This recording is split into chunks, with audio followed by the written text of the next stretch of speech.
তিনি নওয়াজ শরীফের বাড়িতে বিয়েতে নেমন্ত্রণ রক্ষা করতে গেছিলেন, কোনো প্রোটোকল মানেননি, আশীর্বাদ করেছিলেন মেয়েকে, কিন্তু তারপরে পাঠানকোট হয়েছিল, পুলওয়ামা হয়েছিল, কিন্তু নরেন্দ্র মোদী সার্জিক্যাল স্ট্রাইক করতে, এয়ার স্ট্রাইক করতে পিছিয়ে যাননি, কারণ এটাই বিজেপি, এটাই ভারতীয় সংস্কৃতি। সেজন্য আমরা যেন আমাদের পরিচিতি না ভুলে যাই। আমার পাড়ায় বিয়ে হচ্ছে টিএমসি নেতার বাড়িতে, সে টিএমসি করে বলে তার বাড়িতে আমি বিয়েতে যাব না, এই ধরনের জঘন্য নিম্ন রুচির রাজনীতি দিলীপ ঘোষ করে না, করবেও না, এটা আমি ঘৃণা করি। আমার বাড়ির জামাই যদি অন্য পার্টি করে, সেই মেয়ের বাড়ি আমি যাব না, এই রাজনীতি দিলীপ ঘোষ করে না, করবে না। যারা করতে চাইছে এটাকে, বিজেপিকে এই অপসংস্কৃতি আনতে চাইছে, তারা বিজেপি জানে না, তারা দিলীপ ঘোষকে চেনে না, এর পিছনে কত ত্যাগ তপস্যা আছে জানে না। যারা 21 সালে এসছে, 20 সালে বিজেপিতে এসছে না, তারা বিজেপি বুঝতে পারবে না। কেউ কেউ আরএসএস দেখাচ্ছে, কেউ কেউ হিন্দুত্ব বোঝাচ্ছে। দিলীপ ঘোষকে হিন্দুত্ব বোঝাবেন না। আমার কাটলে গায়ে হিন্দুর রক্ত বেরোবে, বিজেপির রক্ত বেরোবে। বাকিদের গায়ে কি রক্ত আছে আমি জানি না, কারণ বহু জায়গায় ঘুরে এসছেন তারা।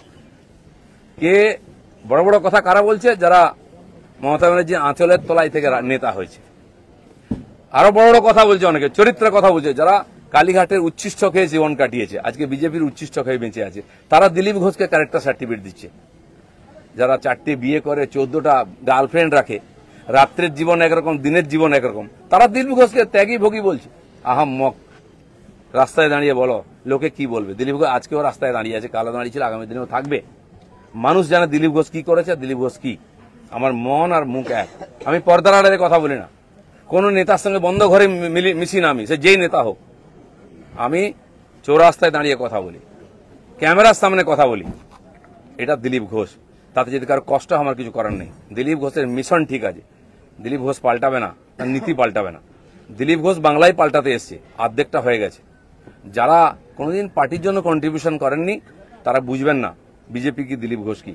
সে কোনো কারণ নেই। দিলীপ ঘোষ আছে, দিলীপ ঘোষ থাকবে যতদিন পার্টির প্রয়োজন হবে।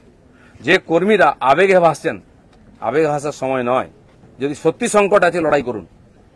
আর বিজেপির কর্মীদের উপর আক্রমণ, হিন্দুর উপর আক্রমণ ভারতবর্ষে প্রথমবার হয়েছে। আজ যারা বড় বড় কথা বলছেন, তারা হিন্দুর জন্য কতটা লড়াই করেছেন, কি ত্যাগ করেছেন? 4 পয়সার ত্যাগ নেই।